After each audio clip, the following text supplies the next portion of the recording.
Unity of Houston is an inclusive church where we seek to understand and live the teachings of Jesus and other spiritual masters. At Unity, we welcome all people from all spiritual paths and every walk of life.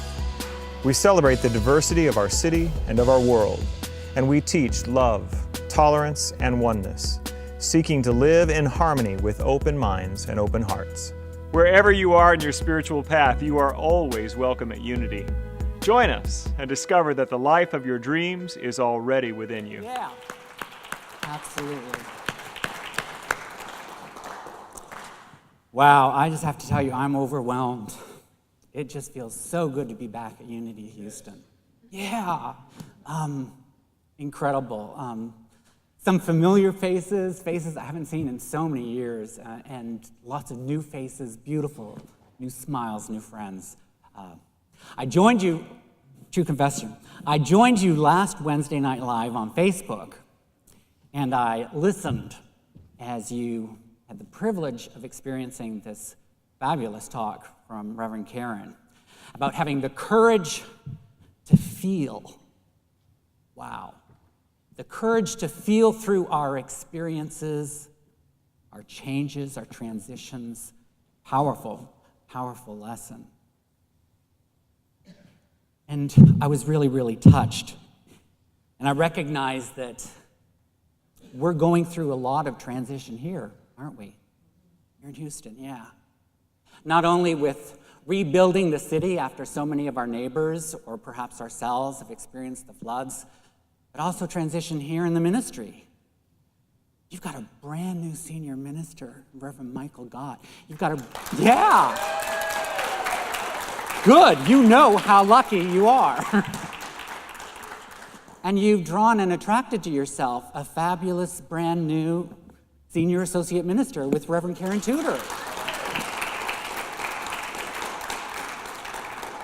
Wow.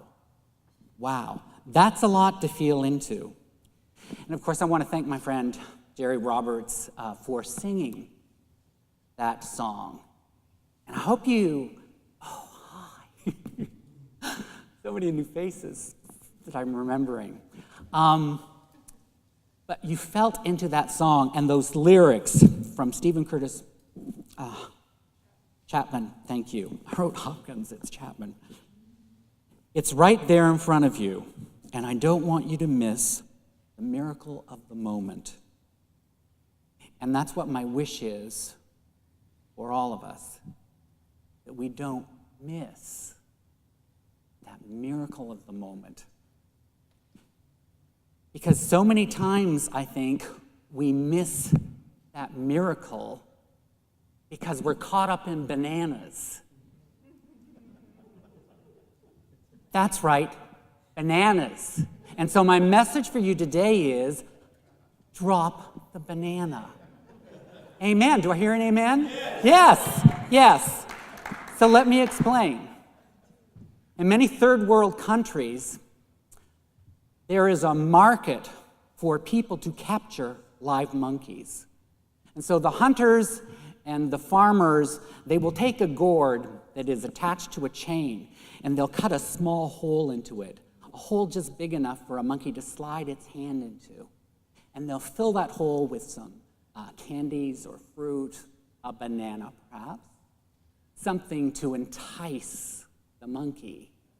And the monkey smells the banana. It wants the banana. And it slides its little hand in there and it grasps the banana.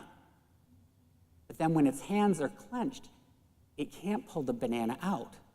And it gets more and more determined, and it starts struggling with this banana. Now, it can let go, but it doesn't. It keeps fighting.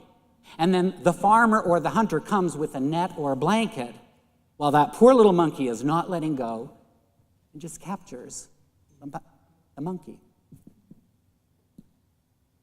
So, my question is, how much time do we spend grasping bananas and struggling, like hitting our heads against a wall, not realizing that we're being captured, that we're losing the moment? What thoughts or ideas do we cling to?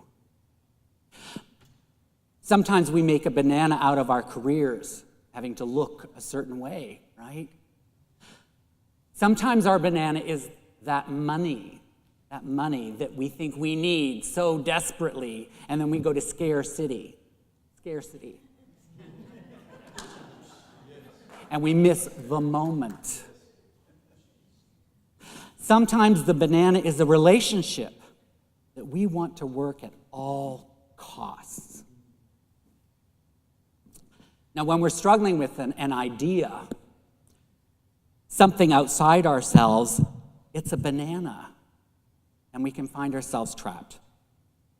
And I'm not saying that it's not good to have goals or visions and desires. Of course it is. But not when it becomes compulsive. Not when it traps us. So I say drop the banana. Now, one of the bananas I've been holding on to for a long time in my life is that you have to work hard. No, yes. And you've heard, if you work really hard, you'll be successful, right? So I thought if I worked really hard, then I could be a better minister. If I worked really hard, then I could be more successful if I work hard enough. I used to think that if I worked hard enough at a relationship, then the relationship would work. And so I'd put on the cape, da-da-da-da, to the rescue, right? Yeah. Bananas. Maybe some of you might be in one of those types of relationships now, where you're struggling, where it's got you trapped. Let go of the banana. See, I'm learning that there are really three kinds of relationships, or three kinds of business. There's our business, there's their business, and there's God's business. And if you're like me, or you have a pulse, we often get ourselves trapped.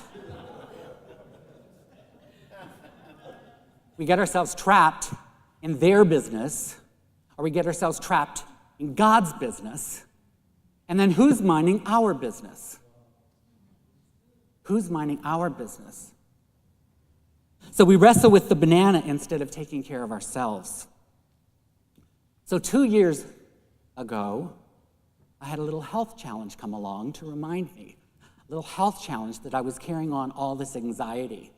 So I had to have a heart procedure done. And it was a wake-up call. It was a gift. It said, what are you doing? What are you holding on to?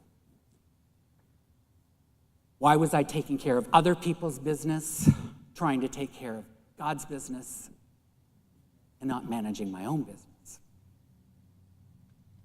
And why was I working harder and harder at it, like the monkey in the trap? Well, I had a major aha come to me when I saw this very informative video. And it's a short video. I want to share it with you now. And so if we could have the video. It's a cartoon, really. It's called Ormy the Pig Wants a Cookie.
You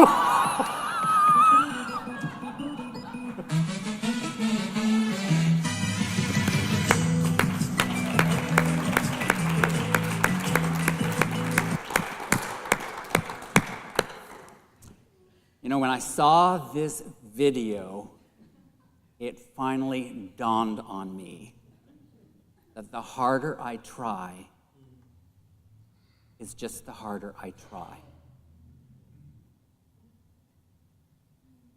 I used to think the harder I try, the more people will like me. The harder I try, the more successful I will be. The harder I try, the more happy I can make people. Bananas. All bananas. The harder I try is simply the harder I try.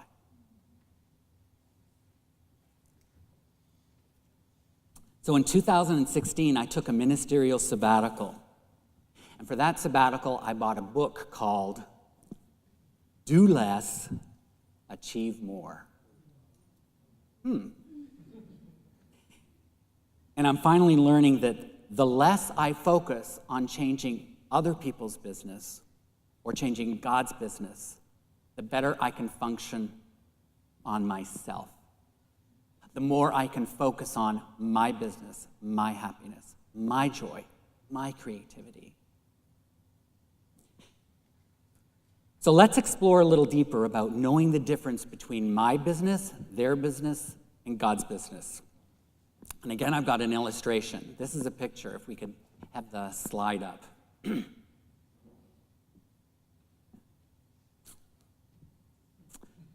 So this picture is called The Woodpecker Might Have to Go. So I just love the different animals on this slide and all the different expressions. I mean, check it out. Check it out. There's some who are just in sheer terror of what might happen. Others are simply oblivious. Some are thinking, if I ignore it, it might go away. One monkey's just sitting on top, laughing, enjoying the whole parade, the whole show. Meanwhile, Noah is frantic, holding a net out, trying to catch the woodpecker. So what can an illustration like this teach us about ourselves? If we're not focusing on their business or God's business, how can we focus on our own business? Because the woodpeckers,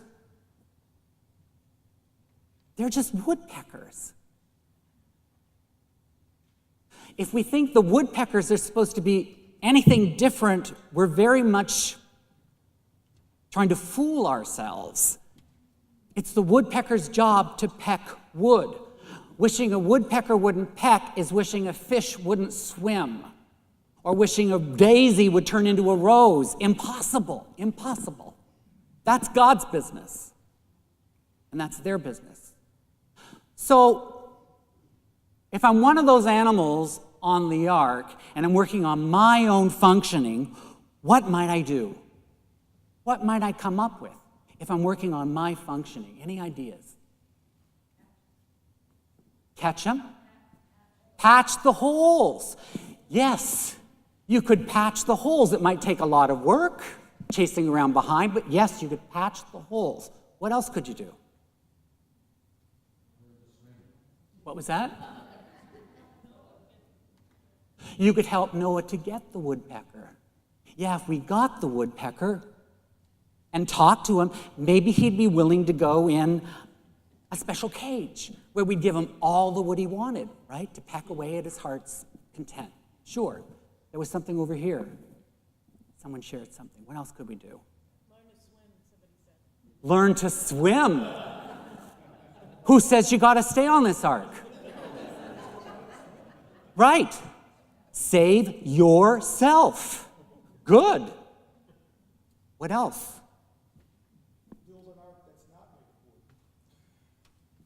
Build an ark that's not made of wood. Absolutely. Or maybe you could fill this ark with some kind of liner, right? Now, the woodpecker might not like it much, but you could absolutely do that.